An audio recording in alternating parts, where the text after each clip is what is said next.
That's Weather Report's Boogie Woogie Waltz from 1973 from the album Sweet Nighter, featuring, of course, Wayne Shorter.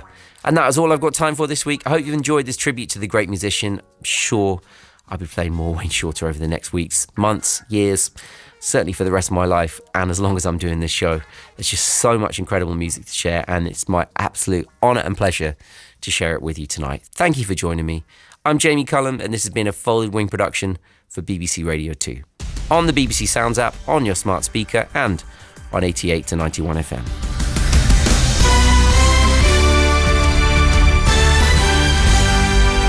BBC News at 10 o'clock. This is Claire Ronacres. Extra childcare support for working parents in England is expected to be announced in tomorrow's budget. It's part of a government strategy to get more people back to work. Here's our political correspondent, Ione Wells. The rising cost of childcare has been widely considered a deterrent for some parents to return to work or to work full-time. Childcare costs in the UK are among the highest in the world. Currently, working parents in England with 3 or 4-year-old children may be eligible for 30 hours of free childcare per week if they earn at least £152 per week on average, but don't have an expected net income of more than £100,000. The BBC has been told this scheme will be expanded to also cover 1- and 2-year-olds, and that the hourly rate paid to childcare providers by the government will be increased to cover the 30-hour provision. The 3 candidates vying to become the new leader of the SNP and Scotland's First Minister have set out their stall in the final televised debate of the campaign. Kate Forbes, Ash Regan and Humza Yousaf took questions from each other and a live audience on healthcare, the economy and Scottish independence. President Biden has signed an executive order on gun control to try to reduce the number of mass shootings in the United States. Mr. Biden wants to close loopholes in the law which vary from state to state to ensure background checks are carried out. This executive order helps keep firearms out of dangerous hands. As I continue to call on Congress to require background checks for all firearm sales. A woman who concocted an elaborate story about being groomed, raped and trafficked by an Asian gang has been jailed for 8.5 years. The judge said the complete fiction spun by Eleanor Williams had heightened tensions in her hometown of Barrow in Cumbria.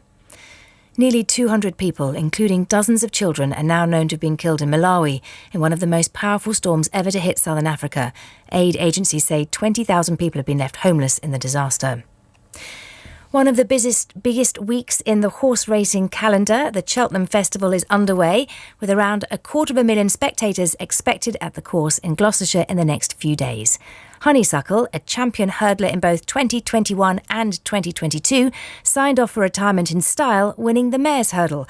Her trainer, Henry de Bromhead, whose son died in a riding accident last year, said the win meant a lot. It's massive, we know Jack's always with us. I'm sure he was there on Rachel's shoulder and, she's been a huge part of our life and he just adored her. So, I think she as much did it for him as all of us.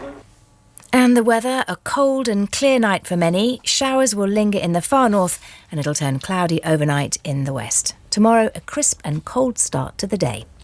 BBC News, it's 3 minutes past 10. Thank you, Claire. 1, 2, 3, 4, 5, 6, 7, 8. Let's go! The Magnificent Seven with DJ Spoonie. Yours truly, DJ Spoonie, in for Trevor Nelson on the Rhythm Nation tonight. Massive show lined up.